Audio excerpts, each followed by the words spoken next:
March calls attention to slayings of children. By John Funk Plain Dealer Reporter.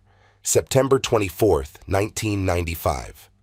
Publication, The Plain Dealer. Cleveland, Ohio.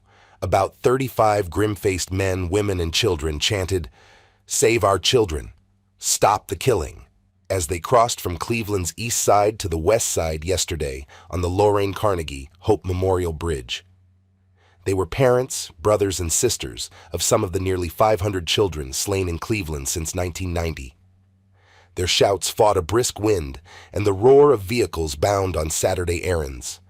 The bright sun made their grief seem improbable, but they wanted to make sure their children are not forgotten and that others do not follow them.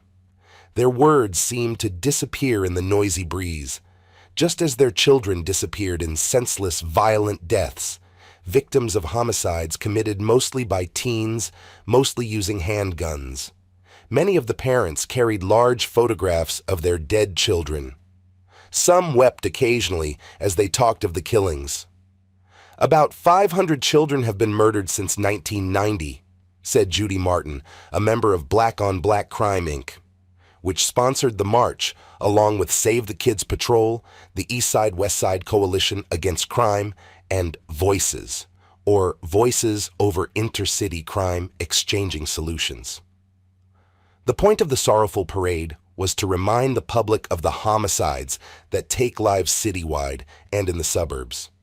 It was also to commemorate the first anniversary of the strangulation of Francine Lance, 12, whose body was found September 23, 1994, in a lot on West 48th Street, near her middle school.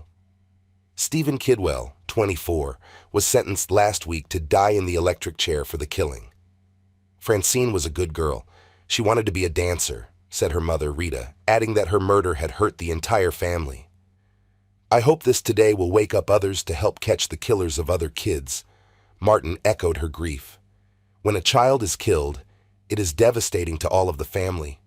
It puts a hole in our lives." Her son, Christopher, 23, was shot and killed in June 1994 while sitting in the passenger seat of his friend's new car at an East Side gym. The gunman wanted to steal the tires. In February, Martin agreed to a plea bargain that kept the state from seeking the death penalty for gunman Juwan Gardner. She said his execution would not accomplish anything. "We have to wake parents up to be more involved with their children, to teach them to respect themselves and others. Parents don't realize what danger their children are in. Until parents teach respect, we won't have an end to this," she said. Iris Sullen lost her son, John Boo Moore, 16, on October 29, 1994, in a drive-by shooting in front of their East 93rd St. home the night before he and his rap group, The Graveyard Shift, were to perform at the Agora nightclub. "I refused to let him become a statistic, and he became one anyway. It was a stray bullet," she said. His death will be memorialized with a march from East 93rd Street to East 105th Street at noon on October 28. "It is no longer acceptable for us to sit around and watch our children die," said Roberta Jackson, president of Voices. Her son, Thomas Ricky Allen, 20, was shot to death in 1991 after hitching a ride from a basketball game with a friend, Mark Marshall, 19.